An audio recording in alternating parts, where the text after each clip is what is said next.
जय हिंद। आज हम लोग केमिस्ट्री का एक नया चैप्टर पढ़ेंगे, अम्ल, क्षार और लवण। तो देखिए, अम्ल, क्षार और लवण से पढ़ने से पहले हम लोग एक चीज समझते हैं।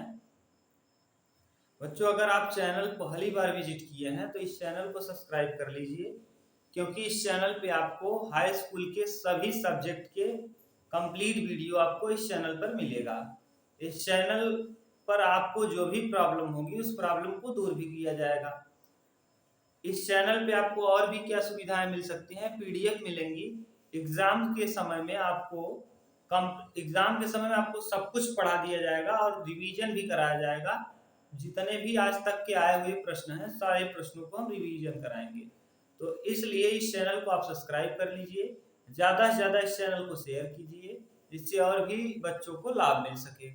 आज का चैप्टर है चैप्टर नंबर 2, अम्ल, क्षार और लवण।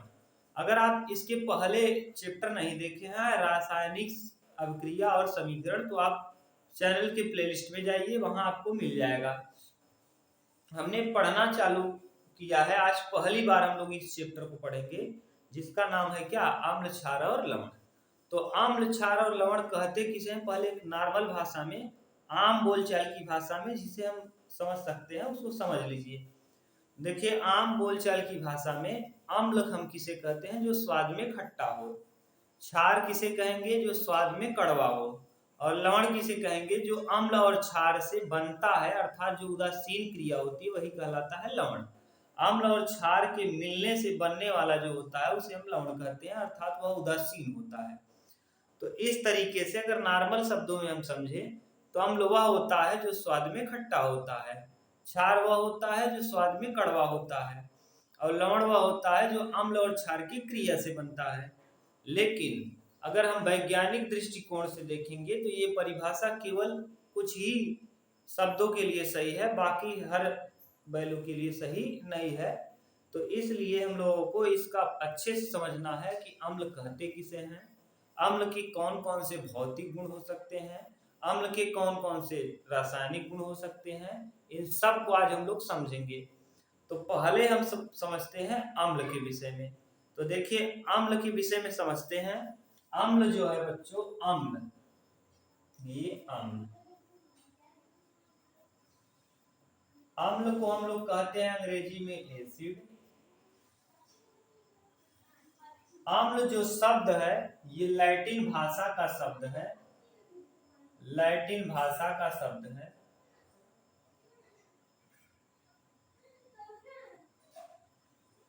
और लैटिन भाषा का शब्द क्या है, एसिड से बना है, एसिडस, एसिडस। अम्ल लैटिन भाषा का शब्द है, किससे बना है, एसिड से बना है, एसिडस। और एसिडस का अर्थ होता है शोर, और शोर का मतलब बच्चों होता है खट्टा। लैटिन भाषा में एसिडस का मतलब होता है शोर, यानी एसिडस का अर्थ क्या होता है, शोर, और शोर का मतलब खट्टा। तो अम्ल वे पदार्थ होते हैं, नॉर्मल सी परिभाषा के अनुसार है ये। अम्ल किस भाषा का शब्द है, लैटिन भाषा का शब्द है। अम्ल किससे बना है, एसिड से बना है, और एसिड के एसिडस, लैटिन भाषा का शब्द एसिडस से बना है। एसिडस का अर्थ क्या होता है, शोर, और शोर को अगर हम हिंदी में बात करें तो शोर को हम लोग कहते हैं खट्टा। तो आपसे यहाँ से प्रश्न क्या पूछा जा सकता है कि अम्ल किस भाषा का शब्द है, तो लैटिन भाषा का शब्द है। अम्ल किससे बना है, तो एसिडस से बना है। एसिडस का अर्थ क्या होता है, एसिडस का अर्थ होता है शोर, और शोर का मतलब हिंदी में कहेंगे तो खट्टा। तो अम्ल वे पदार्थ होते हैं जो स्वाद में क्या होते हैं, खट्टे। लेकिन ये परिभाषा 100% ट्रू नहीं है। जितने भी खट्टे चीज आप देखते हैं, जैसे नींबू हो गया, नींबू के अलावा और संतरा हो गया, करौदा हो गया, आंवला हो गया, ये सब क्या है, खट्टे हैं। और जितने भी खट्टे होते हैं, इन खट्टे पदार्थों में एक विटामिन पाया जाता है जिसका नाम होता है vitamin C, vitamin C, vitamin C. जब हम लोग पढ़ेंगे बच्चों बायोलॉजी, तो वहां देखेंगे विटामिन सी के विषय में। विटामिन सी किसमें पाया जाता है, खट्टे फलों में विटामिन सी पाया जाता है। विटामिन सी की कमी से स्कर्वी नामक बीमारी होती है। विटामिन सी की कमी से कौन सी बीमारी? स्कर्वी। ये नॉर्मल था इसीलिए यहाँ बता दिए।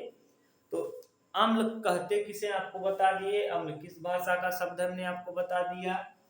अम्ल में शोर का अर्थ क्या है? खट्टा। खट्टे फलों में कौन सा विटामिन पाया जाता है? इससे कौन सी बीमारी, विटामिन सी की कमी से कौन सी बीमारी हो जाएगी, ये देख लीजिए हम। तो अम्ल के विषय में अब हम देखते हैं अम्ल की परिभाषा वैज्ञानिकों ने क्या दिया है, इसको समझते हैं। चलिए इसको अगर उतारना चाहें तो आप उतार सकते हैं।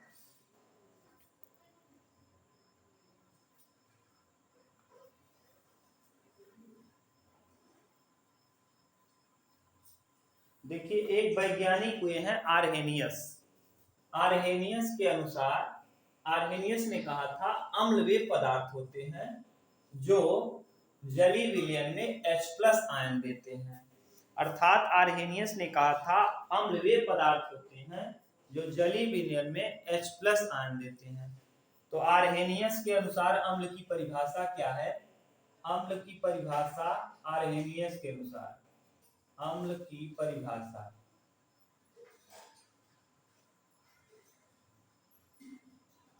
अम्ल की परिभाषा किसके अनुसार बच्चों? आरहेनियस के अनुसार, आरहेनियस के अनुसार।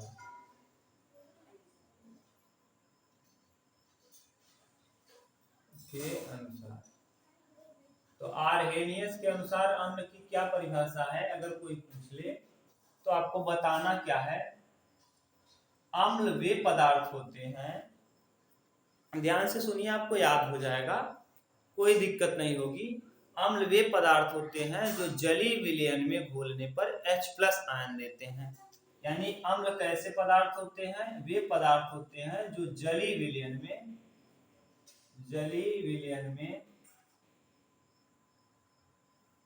H+ आयन देते हैं,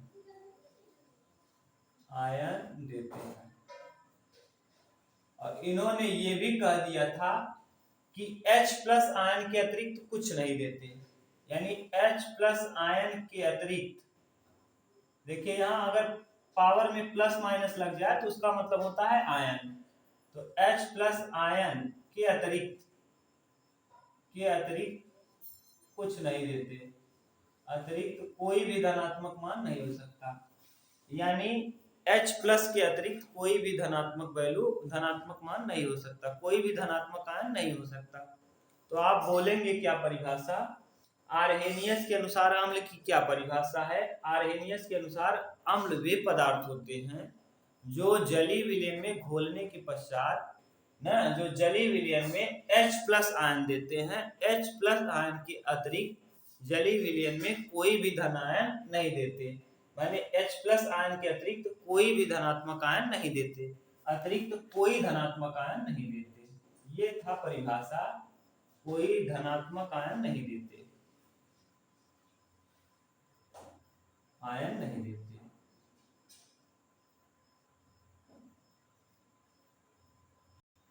तो आप ध्यान से समझ लीजिए अम्ल किसे कहते हैं आरहेनियस के अनुसार? तो अम्ल वे पदार्थ होते हैं जो जलीय विलयन में H+ आयन देते हैं और H+ आयन के अतिरिक्त कुछ दूसरा धन आयन नहीं देते हैं। तो ये हो गया आरहेनियस के अनुसार। इस पे हम कुछ एग्जांपल लिख लेते हैं तो आपको क्लियर हो जाएगा। जैसे HCl है, HCl में जब हम इसको तोड़ेंगे तो यहां से बन जाएगा H+ आयन और Cl- आयन। ये पहला एग्जांपल हुआ, दिख रहा है पूरा स्क्रीन में? ठीक है, दिख रहा है बच्चों। तो H+ आयन और क्या हो जाएगा? जैसे HNO3 हो जाएगा। ये भी देखिए HNO3,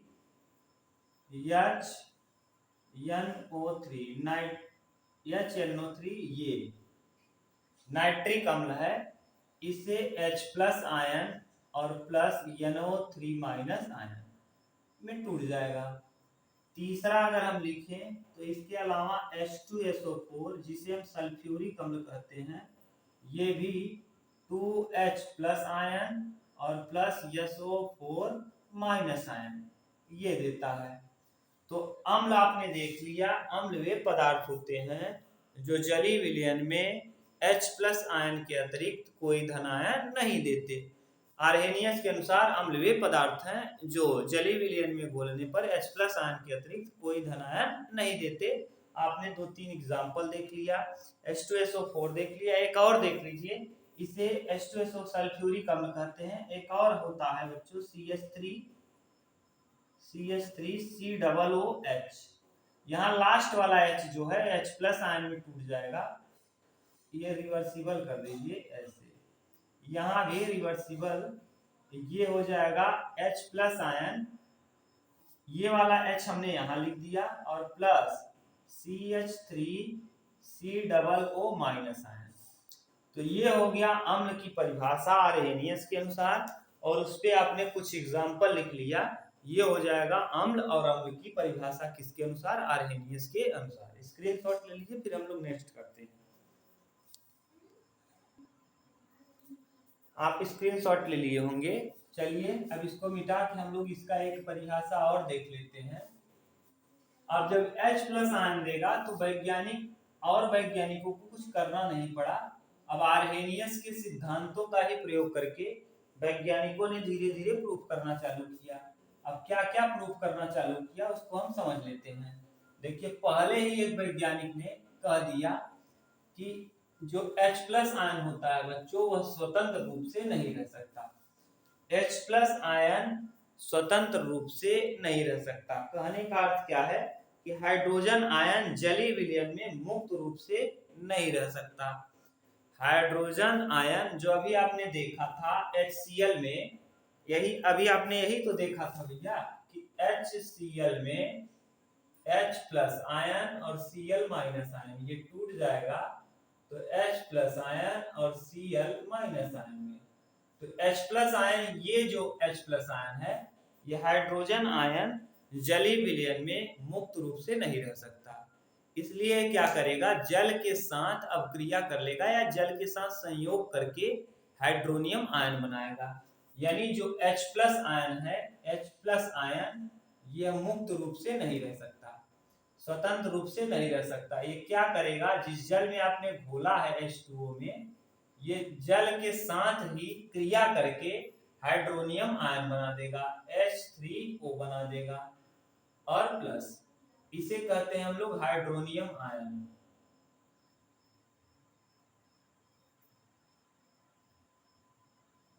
हाइड्रोनियम आयन ये, यानी कहने का अर्थ क्या है कि जो हाइड्रोजन आयन है जलीय विलयन में मुक्त रूप से नहीं रह सकता, यह जल के एक अणु से संयोग करके हाइड्रोनियम आयन बनाता है। यही हमने बता दिया, हाइड्रोनियम आयन क्या करता है, बनाता है। लेकिन अब ध्यान से इसको समझिए, कुछ वैज्ञानिक, अब यही देखिए आर्हेनियस के अनुसार ही सब चल रहा है। आर्हेनियस ने कहा कि जल में जब ये घुलेगा तो H+ आयन देगा, तो वैज्ञानिकों ने उनके ही परिभाषा को अपने भाषा में बोल दिया कि जो H+ आयन है यह स्वतंत्र रूप से जल में नहीं रह सकता, यानी कहीं जल में स्थिर रह ही नहीं सकता, ये घूमता टहलता रहेगा और हाइड्रोजन जल को ही अपना दोस्त बना लेगा। इतना खचरा है ये कि किसी न किसी को खोजता रहेगा, और जब मिला कुछ है नहीं जल में, तो जल के साथ ही क्या बना लेगा, संयोग करके हाइड्रोनियम आयन बना लेगा। तो वैज्ञानिकों का अगला परिभाषा क्या देंगे कि जो हाइड्रोजन आयन होता है यानी H+ आयन होता है, वह जल के साथ अपक्रिया करके हाइड्रोनियम आयन बनाता है। तो अम्ल की दूसरी परिभाषा क्या हो जाएगी कि अम्ल वे पदार्थ होते हैं जो जलीय विलयन में घुल करके हाइड्रोनियम आयन बनाते हैं। तो अम्ल वे पदार्थ होते हैं जो जलीय विलयन में हाइड्रोनियम आयन बनाते हैं। तो देखिए इसका परिभाषा दूसरा क्या हो जाएगा, परिभाषा नंबर 2, अम्ल, अम्ल वे पदार्थ होते हैं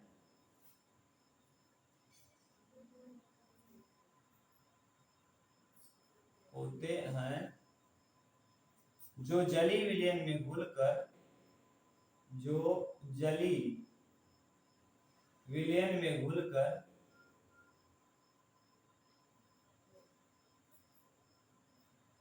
घुलकर हाइड्रोनियम आयन बनाते हैं, हाइड्रोनियम आयन बनाते हैं।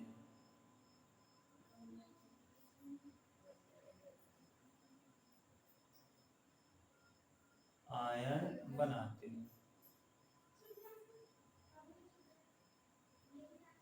बनाते। इसको उतारिए, फिर हम एग्जाम्पल शायद नीचे नहीं आ पाएगा, इतना आप स्क्रीनशॉट ले लीजिए, फिर हम आगे देखते हैं। इसका एग्जाम्पल आ जाएगा, फ्रेम में दिख रहा है। तो चलिए हम लोग एग्जाम्पल देख लेते हैं। तो पहले कोई अम्ल लिखिए, जैसे आपने लिख दिया HCl, और ये हाइड्रोजन यानी जल के साथ जब अब क्रिया करेगा तो बना क्या देगा बच्चों, हाइड्रोनियम आयन H3O प्लस और प्लस। देखिए हाइड्रोजन यहाँ 2 है, यहाँ हाइड्रोजन 3। आप रासायनिक समीकरण को संतुलित करना देखिए जाके। 2 हाइड्रोजन यहाँ, 1 हाइड्रोजन यहाँ, हाइड्रोजन की संख्या 3, यहाँ हाइड्रोजन 3 है, ऑक्सीजन 1 यहाँ है, ऑक्सीजन 1 यहाँ है, बच गया क्लोरीन, तो क्लोरीन पे हो जाएगा निगेटिव चार्ज। ये हो गया संतुलित रासायनिक। देखिए क्लोरीन 1 है, क्लोरीन 1 यहाँ है, हाइड्रोजन 2 यहाँ, 1 यहाँ, 3, तो हाइड्रोजन 3 यहाँ, ऑक्सीजन 1 तो ऑक्सीजन 1। कंप्लीट रिएक्शन संतुलित है। आगे अगर हम और देखना चाहें एग्जाम्पल, तो जैसे एग्जाम्पल में और हो जाएगा HNO3 प्लस H2O, HNO3, देखिए HNO3 प्लस H2O, H2O, ये देखिए अभी आपको दिखाए थे HNO3, ये भी क्या है, अम्ल है, क्योंकि H प्लस आयन देगा, और जो H प्लस आयन देता है वही कहलाता है अम्ल। देखिए H प्लस आयन देगा, और जब वहां जल के साथ ये अम्ल क्रिया करेगा तो क्या दे देगा, हाइड्रोनियम आयन। अम्ल वे पदार्थ होते हैं, अम्ल है ये, जल के साथ क्रिया करेगा तो बनाएगा हाइड्रोनियम आयन H3+O और प्लस हाइड्रोजन 2 यहाँ, 1 यहाँ, 3, ऑक्सीजन 1, बच जाएगा NO3 माइनस, NO3 माइनस, और रासायनिक समीकरण क्या है, संतुलित है। और भी अगर आप एग्जाम्पल चाहें तो और भी लिख सकते हैं, CH3COOH, जैसे एसिटिक अम्ल यानी सिरका है, ये सिरके का सूत्र है CH3COOH, एसिटिक अम्ल, और इसको जब जल में घोलेंगे H2O में तो ये क्या बना देगा, ये इस तरीके से बनाएगा H3O plus plus CH3COO, CH3COO और माइनस, ये हो जाएगा बच्चों अम्ल वे पदार्थ है। ये हो जाएगा वैज्ञानिकों के अनुसार दूसरा परिभाषा, जो आर्हेनियस के रिजल्ट को ही यूज करके बनाया गया है। अम्ल वे पदार्थ होते हैं जो जलीय विलयन में घुलकर हाइड्रोनियम या जलीय विलयन के साथ संयोग करके हाइड्रोनियम आयन बनाते हैं। यहाँ आप देख लिए अम्ल है, जल है, घुल करके हाइड्रोनियम आयन और क्लोरीन। यहाँ अम्ल है, जल है, घुल करके हाइड्रोनियम आयन क्लोरीन। यहाँ भी अम्ल है और जल है, बना के हाइड्रोनियम आयन और क्लोरीन। ये था अम्ल की परिभाषा। अम्ल के जो दो प्रकार की परिभाषा थी, दोनों परिभाषा को हमने देख लिया। अब हम लोग देखते हैं अम्ल के भौतिक और रासायनिक गुण। इसको उतारिए, तब स्क्रीनशॉट ले लीजिए आप।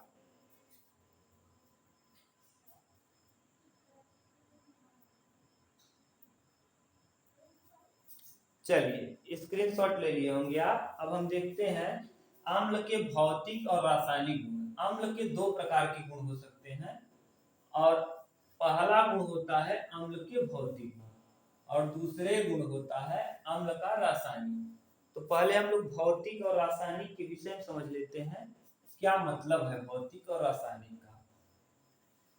देखिए भौतिक किसे कहते हैं, जो आपको बाहर से दिख जाए, जो आपको बाहर से दिख जाए वो भौतिक है, और जो आपको बाहर से न दिख पाए वो रासायनिक है।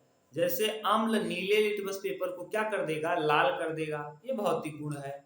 रासायनिक गुण उसके अंदर क्रिया, माने अब क्रिया होने के बाद क्या बदलाव हो रहा है, अब क्रिया के दौरान क्या क्या चीजें हो रही हैं, आप उस अभिक्रिया को घटित होते नहीं देख पाएंगे कि किस तरीके से घटित हो रही है। जैसे अगर कोई व्यक्ति है तो आप उसको देख करके बता सकते हैं कि सुंदर है कैसा है, लेकिन उसके मन में क्या चल रहा है वो नहीं बता सकते।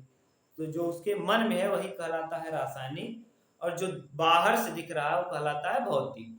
तो अम्ल के दो गुण होते हैं, दो प्रकार के गुण होते हैं, एक भौतिक गुण और एक रासायनिक गुण। तो अम्ल के भौतिक गुण हम पहले देख लेंगे, फिर रासायनिक गुण। अम्ल के भौतिक गुण, अम्ल के भौतिक गुण।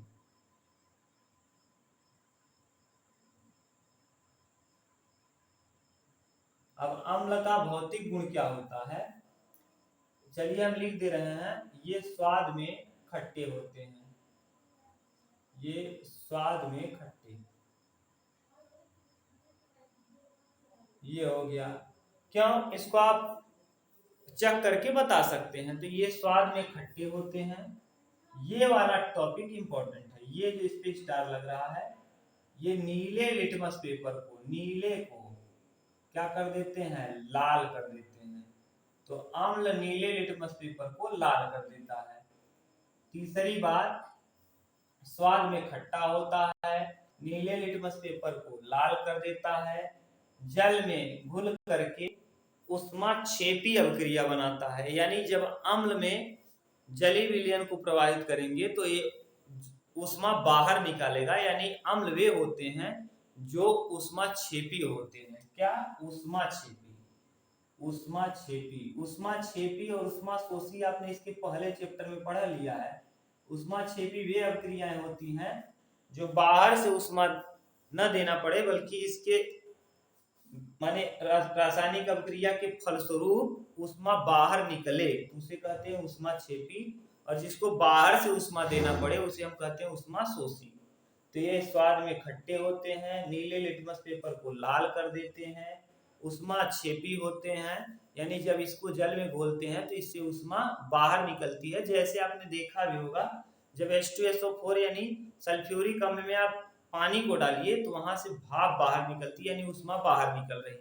आपने देखा भी होगा ये। और क्या होगा, और जलीय विलयन में H+ आयन देते हैं। इतना आप लोगों ने देख लिया। ये है इसका भौतिक गुण। जलीय विलयन में, जलीय विलयन में H+ आयन देते हैं, आयन देते हैं। ये हो गया, ये अम्ल का कौन सा गुण हो गया, भौतिक गुण। तो अम्ल के भौतिक गुण स्वाद में खट्टे होते हैं, जलीय विलयन में H+ आयन देते हैं, नीले लिटमस पेपर को लाल कर देते हैं। जब ये अभिक्रिया घटित होती है तो इसमें से उष्मा बाहर निकलती है, अर्थात ये उष्माक्षेपी होते हैं। अब हम लोग इसको उतार लीजिए, तब हम करते हैं अम्लों के रासायनिक गुण। चलिए अब हम लोग देख लेते हैं अम्ल के रासायनिक गुण। ये उतार लीजिए, उतार लिए होंगे आप। तो हम देखते हैं अम्ल के रासायनिक गुण क्या क्या हो सकते हैं। तो अम्लों के रासायनिक गुण,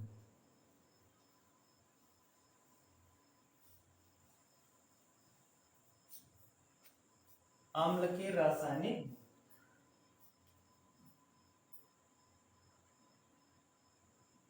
अम्ल के रासायनिक गुण।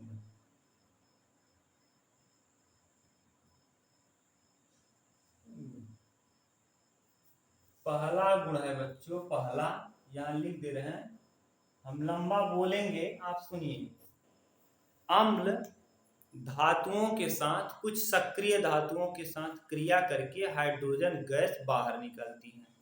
फिर से सुन लीजिए, अम्ल, यहां हम लिख दे रहे हैं, 60 में लिख रहे हैं, अम्ल या फिर धातु। अम्ल क्या करते हैं, अम्ल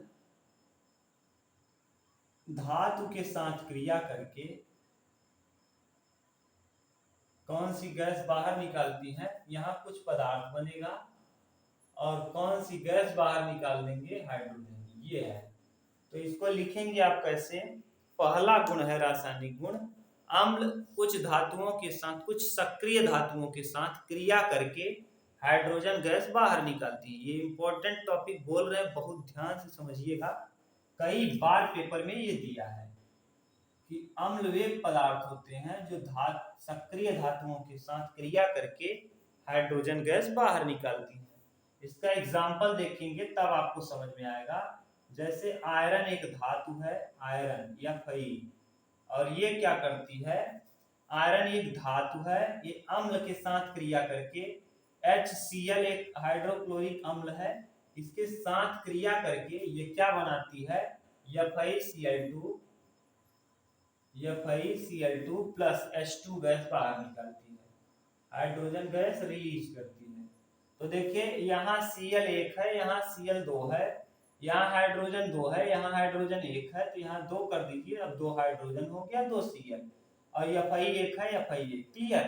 तो ये एग्जाम्पल नंबर 1 हो गया। दूसरा एग्जाम्पल लिख लीजिए कि यहाँ देखिए अम्ल धातु मिला, धातु के साथ अम्ल मिला, अम्ल मिल करके हाइड्रोजन गैस क्या कर दिया, बाहर निकाल दिया। तो आपसे प्रश्न पूछेगा जब अम्ल धातुओं के साथ क्रिया करता है तो कौन सी गैस बाहर निकलती है। आसान है, अम्ल धातुओं के साथ क्रिया करके हाइड्रोजन गैस बाहर निकालती है। अगला और देख लीजिए, जैसे एक आध एग्जाम्पल और हम लोग समझ लेते हैं तो आपका क्लियर हो जाएगा। जैसे जिंक है, जिंक यानी जस्ता, और क्या H2SO4 सल्फ्यूरिक अम्ल के साथ क्रिया करेगा, तब देखिए क्या बना देगा। जिंक चला जाएगा SO4 के साथ, तो ZnSO4 और प्लस यहाँ हाइड्रोजन गैस अकेले बच जाएगी, तो हाइड्रोजन गैस बाहर। यहाँ ध्यान से देखिए, जिंक गया SO4 के साथ, जिंक और SO4 एक साथ हो गए, बच गया हाइड्रोजन गैस, हाइड्रोजन गैस क्या हो रही, बाहर।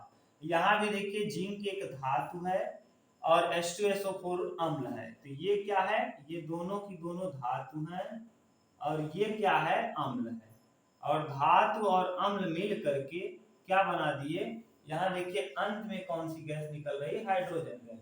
यही हमने बताया है रासायनिक गुण नंबर 1 में कि जब धातुएं किससे क्रिया करती हैं, जब धातुओं के साथ, जब अम्ल धातुओं के साथ क्रिया या धातुएं अम्ल के साथ क्रिया करती हैं, तो ऐसी स्थिति में हाइड्रोजन गैस बाहर निकलती है। ये हो गया कौन सा, अम्ल के रासायनिक गुण नंबर 1। अम्ल का रासायनिक गुण नंबर 2 हम लोग देखते हैं, पहले इसको उतारिए। अम्ल का दूसरा गुण है बच्चों, दूसरा गुण क्या है, अम्ल, देखिए अम्ल धातु कार्बोनेट या धातु हाइड्रोजन कार्बोनेट, यानी किससे किससे, अम्ल जो है, अम्ल यहाँ ये या तो धातु कार्बोनेट होगा, धातु कार्बोनेट,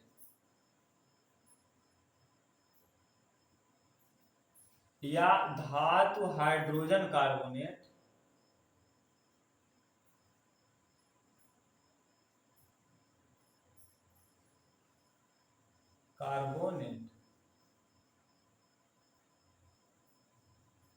अम्ल धातु कार्बोनेट या धातु हाइड्रोजन कार्बोनेट के साथ क्रिया करके क्या करता है, देखिए हम जिस हिसाब से बता रहे हैं आप याद करेंगे, बहुत अच्छे से याद होगा।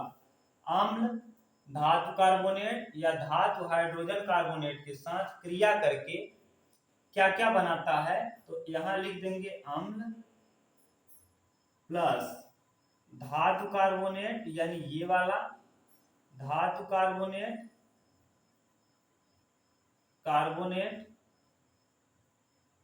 या यहीं पे हम लोग लिख सकते हैं धातु हाइड्रोजन कार्बोनेट के साथ क्रिया करके लवण, जल और प्लस CO2 गैस बाहर निकालती है। ये हो जाएगा परिभाषा, रासायनिक गुण नंबर 2। अब बोलेंगे आप कैसे, तो अम्ल धातु कार्बोनेट या धातु हाइड्रोजन कार्बोनेट के साथ क्रिया करके लवण, जल और कार्बन डाइऑक्साइड गैस बाहर मुक्त करती है। ये भी इंपॉर्टेंट है, आपसे पूछेगा अम्ल धातु कार्बोनेट के साथ क्रिया करके कौन सी गैस बाहर मुक्त करती है, तो hydrogen gas, carbon dioxide gas. लेकिन अम्ल धातुओं के साथ क्रिया करके कौन सी गैस, हाइड्रोजन गैस। ये दोनों प्रश्न पूछा जाता है कि जब धातु कार्बोनेट से क्रिया करेगा तो कार्बन डाइऑक्साइड गैस बाहर निकलेगा, और जब केवल धातु से क्रिया करेगा तो हाइड्रोजन गैस बाहर निकलेगा। तो इस पे एग्जाम्पल हम देखते हैं, तब आपको अच्छे से समझ में आएगा।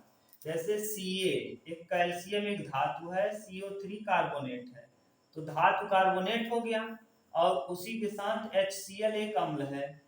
तो अब क्रिया करके ये क्या क्या बनाएगा, HCl ले लीजिए। अब देखिए क्रिया करके कौन कौन सी चीजें बनाएगा, इसको हम देखते हैं। अब देखिए क्रिया जब करेगा तो Ca यहाँ है, कैल्शियम एक धातु है, ये यहाँ है और Cl यहाँ है, तो बना देगा CaCl2 प्लस जल, लवण हो गया ये, जल H2O plus CO2, carbon dioxide gas बाहर।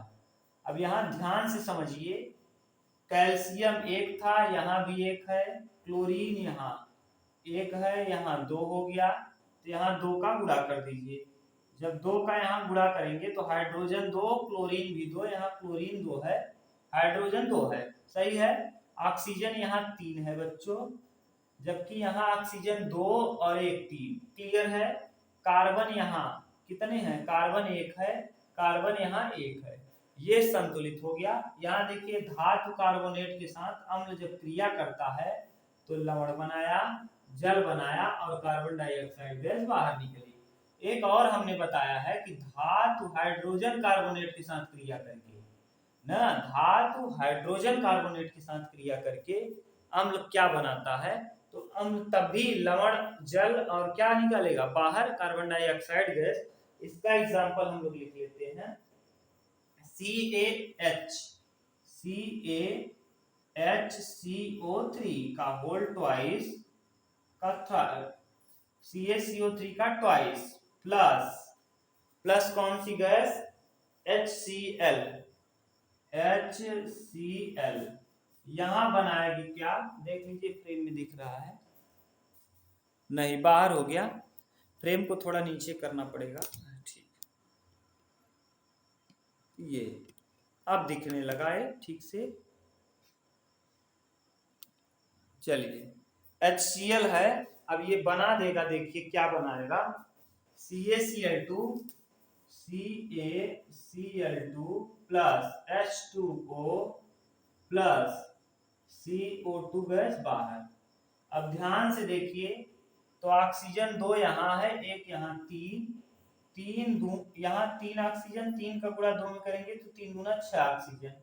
यहाँ अगर हम 2 से गुणा कर दें तो 2 ऑक्सीजन यहाँ, 2 ऑक्सीजन यहाँ, 2 यहाँ 4, और यहाँ है कितना ऑक्सीजन 6, तो यहाँ अगर 2 से कर दें तो यहाँ भी 2 से करना पड़ेगा, देखिए संतुलित करना है ठीक से। और यहाँ अगर 2 से कर दें तो 2 दूना 4 और ये 2 ऑक्सीजन 6, हाइड्रोजन 2 दूना 4, एक हाइड्रोजन और 2 हाइड्रोजन, 2 एक क्या 2, और यहाँ एक 3 ही है, और यहाँ हाइड्रोजन 4 है, तो यहाँ 2 का गुणा कर देंगे तो 2 हाइड्रोजन यहाँ और 2 हाइड्रोजन यहाँ 4, यहाँ भी 4 हाइड्रोजन। आगे यहाँ कैल्शियम 1 है, कैल्शियम 1 है, क्लोरीन यहाँ देखिए 2 है और यहाँ भी क्लोरीन 2 है, रासायनिक समीकरण संतुलित हो गया। और ये है हाइड्रोजन, कार्बन डाइऑक्साइड गैस बाहर निकल रही है। ये था रासायनिक के रासायनिक गुण नंबर 2, इसका स्क्रीनशॉट ले लीजिए। फिर हम लोग देखते हैं रासायनिक गुण नंबर 3। तीसरा गुण क्या है, अम्ल, तीसरा गुण है और ये अंतिम गुण है, अम्ल। धातु ऑक्साइड के साथ, धातु ऑक्साइड, अम्ल धातु ऑक्साइड के साथ क्रिया करके लवण और जल बनाता है, लवण और जल बनाता है। ये तीसरा पॉइंट है और अंतिम पॉइंट है, अम्ल। अब यहाँ तीसरा क्या है, अम्ल धातु ऑक्साइड के साथ क्रिया करके लवण और जल बनाता है। तो जैसे धातु ऑक्साइड में CaO, जब भी केवल O लग जाए तो उसका मतलब है ऑक्साइड, और धातु कैल्शियम धातु है, अम्ल मान लीजिए HCl है। अब ये करेगा क्या बच्चों, इस तरह बनाएगा CaCl2 और प्लस जल H2O। अब यहाँ संतुलित करिए, हाइड्रोजन 2 है, यहाँ हाइड्रोजन 1 है, 2 से गुणा करेंगे 2 हाइड्रोजन, क्लोरीन 2, 2 का गुणा क्लोरीन में 2, ऑक्सीजन 1, ऑक्सीजन 1, कैल्शियम 1, कैल्शियम 1, ये हो गया। आगे एक और लिख लीजिए एग्जांपल, MgO प्लस HCl, तो यहां बनेगा क्या, MgCl2 प्लस H2O। फिर से देखिए यहाँ हाइड्रोजन 1 है, 2 का गुणा करेंगे 2, अब ये संतुलित हो गया। तो ये हो गया प्रॉपर्टी नंबर 3, अम्ल का रासायनिक गुण नंबर 3, और यही 3 गुण है।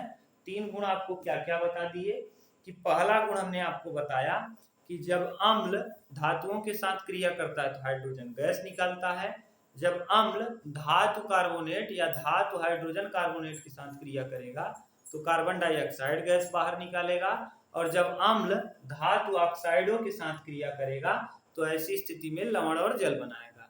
ये था रासायनिक गुण अम्ल का। अब अम्ल के विषय में एक दो जानकारी और बच गई है, अम्लों का उपयोग, किस अम्ल का उपयोग हम कहाँ करते हैं, तो इसको उतारिए, फिर हम लोग देखते हैं अम्लों के उपयोग।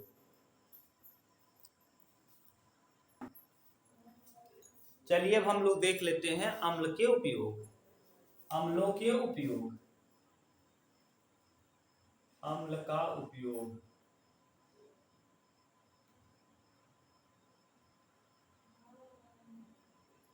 अम्ल के उपयोग में 3 अम्ल महत्वपूर्ण है, तीनों को हम लिख दे रहे हैं। एक है H2SO4, दूसरा है HCl, तीसरा है HNO3। देखिए, तो पहले हम ये तीनों के तीनों अम्ल महत्वपूर्ण है, इन तीनों अम्ल से प्रश्न पूछा जाता है। देखिए फ्रेम में दिख रहा है, नहीं तो फ्रेम में नहीं दिख रहा है, ये तीनों अम्ल महत्वपूर्ण है और इन तीनों अम्ल से प्रश्न बार बार पूछा जाता है, आप ध्यान से समझ लीजिए। पहला है H2SO4, दूसरा है HCl और तीसरा है HNO3। ये तीनों अम्ल से प्रश्न पूछा जाता है। तो पहले हम सल्फ्यूरिक अम्ल H2SO4 को कहते हैं सल्फ्यूरिक अम्ल।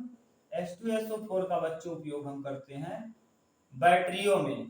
देखिए कार है ना, जितने भी बैटरी आप देखते होंगे, कार हो गया, बस हो गया, ट्रक हो गया, या फिर आपके यहाँ मार्शल बोलेरो, इस सब में बैटरी लगती है और ये शीशे संचालक बैटरी होती है, उसमें हम सल्फ्यूरिक अम्ल का प्रयोग करते हैं। यानी बैटरी में हम किसका प्रयोग करते हैं, इसका।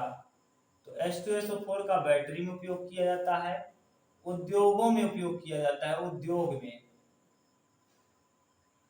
उद्योग धंधों में उपयोग किया जाता है, प्लास्टिक के सामान को बनाने में भी किया जाता है इसी का उपयोग। अगला दूसरा है HCl। HCl का उपयोग हम कहाँ करते हैं, कपड़ा को रंगने में किया जाता है। कपड़ा अगर रंगना हुआ तो कपड़ा रंगने में HCl का उपयोग हम कपड़ा को रंगने में करते हैं। और हम HCl का उपयोग कहाँ करते हैं, HCl का उपयोग लोहे की चादरों को साफ करने में, लोहे के चादर को साफ करने में,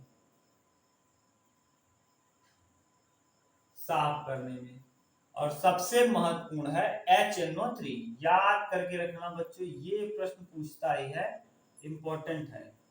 सबसे पहली बात इसमें है, पहली प्रॉपर्टी, इसे सोरे का अम्ल कहते हैं। पूछेगा आपसे प्रश्न, सोरे का अम्ल किसे कहते हैं, तो HNO3 को, इसे सोरे का अम्ल कहते हैं। और सोरे का अम्ल इसलिए कहते हैं क्योंकि यह सोरे से बनाया जाता है, इसे सोरे का अम्ल कहते हैं। इसका नाम होता है नाइट्रिक अम्ल। HNO3 का नाम है नाइट्रिक अम्ल, नाइट्रिक अम्ल, ये नाइट्रिक अम्ल। सोरे के अम्ल के अलावा इसका उपयोग हम सोने की शुद्धता, माने सोने और चांदी को शुद्ध करने में करते हैं। तो सोने व चांदी, देखिए सुनार जो होते हैं, सोने में काला या चांदी में जो काला रंग हो जाता है, जब उसको साफ करना होता है तो इसी HNO3 का उपयोग करते हैं। तो सोने व चांदी यानी आभूषणों को साफ करने में HNO3 का ही उपयोग किया जाता है। ये भी प्रश्न कई बार पूछा गया है कि आभूषणों के शोधन में किसका प्रयोग किया जाता है, शुद्ध करने में, तो हम सोने चांदी के आभूषणों को शुद्ध करने में HNO3 का उपयोग करते हैं। और उर्वरक में भी इसी का उपयोग किया जाता है, उर्वरक में। तो इतने प्रश्न थे जो अम्ल से रिलेटेड बन सकते थे। आज हमने एक चैप्टर फिनिश कर लिया जिसका नाम है अम्ल। अगर आप चैनल पे नए हैं, ऐसे ही वीडियो चाहते हैं तो कमेंट करिए, शेयर करिए, ज़्यादा से ज़्यादा बच्चों को लाभ मिल सके और चैनल भी ग्रोथ कर सके। तो आप देख लीजिएगा H2SO4 का उपयोग बैटरी में, H2SO4 का उद्योगों में, प्लास्टिक में और तेल शोधन में भी किया जाता है। HCl का कपड़ा को रंगने में, लोहे के चादरों को साफ करने में, HNO3 को सोरे का अम्ल कहते हैं। सोने व चांदी के आभूषण की शुद्ध करने के लिए इसका उपयोग शोधन में किया जाता है और नाइट्रिक अम्ल का ही उपयोग हम उर्वरक में करते हैं। चलिए बच्चों, ऐसे ही वीडियो के साथ मिलते हैं नेक्स्ट वीडियो में। तब तक के लिए thank you, take care, bye bye. अपना ख्याल रखिए, ईमानदारी से पढ़िए। मिलते हैं नेक्स्ट वीडियो में। Thank you.